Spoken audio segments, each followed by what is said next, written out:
Senator Rambo with us right now.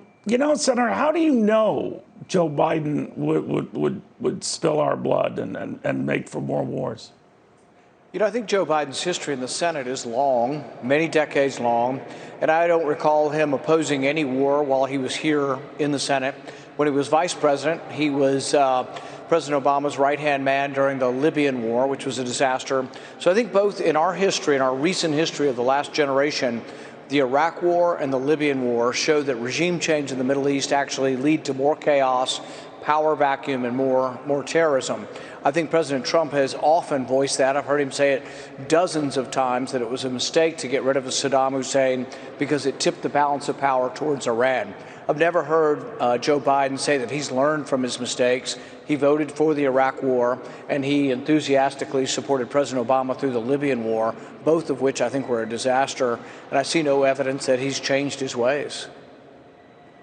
Well, to be fair, he was among, you're quite correct, 77 senators, Republicans and Democrats that voted to go to war with Iraq back in 2003 and ultimately regretted that vote, said so many times by 2004, 2005. Nothing brave there since the overwhelming tide had turned and people felt otherwise. Having said that, though, I was looking back on remarks that President Trump has made, and he has long stated that he was against the Iraq War from the start. Now, back in those days when I talked to him, back then he was more impressed with the way the war started and gave kudos to President Bush about that start. He did claim that George Bush Sr. should have finished the job some years earlier, but he was not against it from the get-go. So you never know, right? I mean, you never know what you're going to get, depending on the circumstances.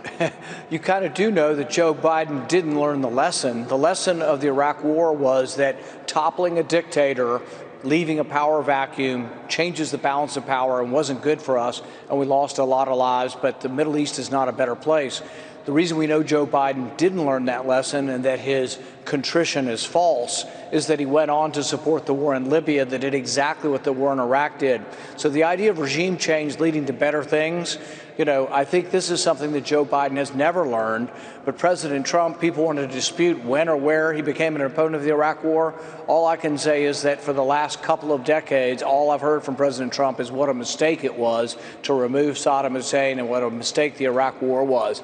I haven't heard Joe Biden out there saying that. What I hear from Joe Biden is, oh, yeah, I got caught up and, now the progressives don't like my vote, so I've got to change my position.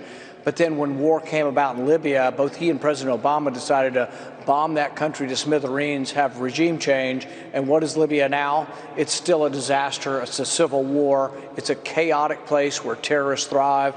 So there is an important lesson to learn from the Iraq War, and I don't think Joe Biden ever learned it.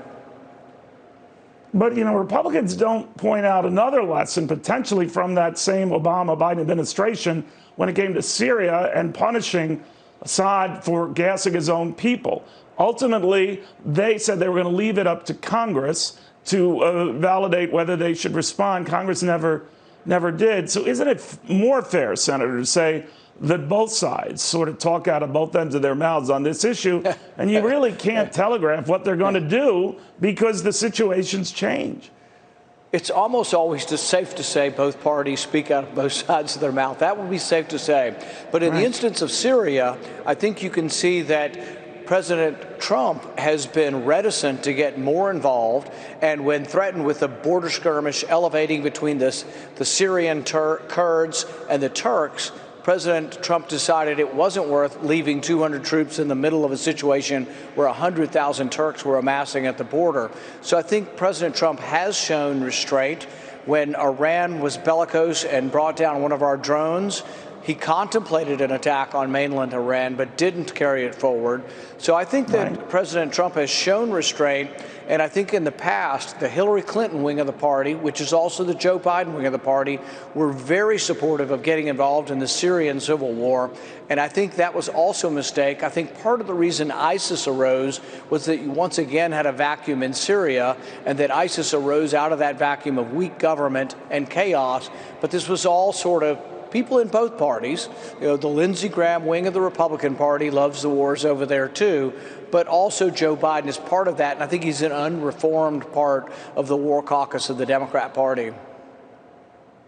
Finally, I mean, this president also is the first to say, I'm going to pull more troops out of Germany. I believe 10 to 15,000 now, still leaving a contingent of, I think, more than 30,000. You probably know these figures better than I. Others, both in your party and the Democratic Party, saying that will risk problems going forward. You say what? I think you have neoconservatives in both parties. Biden would be one, Hillary Clinton would be one, Bill Kristol, who's also supporting the Bidens, would be one. And they are sort of this World War II mentality that you have to own acreage and that we have to have, millions of troops somehow in Europe in case the Russians march in. Times have changed. And I thought Pompeo did a good job of describing this when he came to our committee recently. And he said he was there when we had over 100,000 troops, but times have changed. We had over 1 million troops in Germany at one time. So times have changed. They do change. I think the idea of where we are now technologically is that owning acreage, having acreage in Afghanistan or Mali, I don't think is necessary and probably counterproductive to be in the middle of all these villages. But we have the technology to stop people and thwart people from attacking us. That can be done often from more remote sites, and I think it's less invasive and we get less involved in these chronic civil wars, and a much better way to treat this. I think President Trump believes that, but I think Joe Biden's still old school. He supported every war that ever came down the pike when he was there in the Senate, never voted against a war, and so I think Joe Biden is a much greater risk for war than President Trump. Look, I'm as anti-war as they come. I support President Trump because I truly believe he wants to end the Afghan war. Finally, much ado about the president making his speech to the nation tomorrow from the White House. Some of your colleagues, those on the opposite side of the ledger as well, think he shouldn't be doing that. I'm just curious to go beyond this. If you were to become president someday and then he say you harbor those ambitions or that you should, would you accept your party's nomination if the venue were down from the White House? I would say there are better places, frankly, and I've said before in the last week or two that I probably would have chosen another venue, but I don't think it's an end-all. I think it's at the same time we're in the midst of this sort of viral pandemic that a lot of things are different than they've ever been. Most of this is virtual, and having some people on the lawn to watch fireworks, I don't think it's the worst possible thing. But I probably would have chosen a different venue, but that doesn't mean that it's so horrendous that it's something that, oh my goodness, this should never happen. I think that we have to be careful about crossing the line between official government and unofficial government. But every day we have these things. I'm standing in the rotunda of the Russell Building, and we're not supposed to do strictly political things here. I'm allowed to answer political questions, but it's not supposed to be predominantly political, but my office is political. So it's often difficult to, what is the line between my official duty talking about legislation and then handling a political question in the same interview. So it is tricky, but they're so intertwined that I think it's often hard to separate politics from office as well. All right, I got you. I'll just pretend I never asked you a political question. And the problem solved. Senator, thank you very much. Yeah. Very good seeing you. Senator Rand Paul.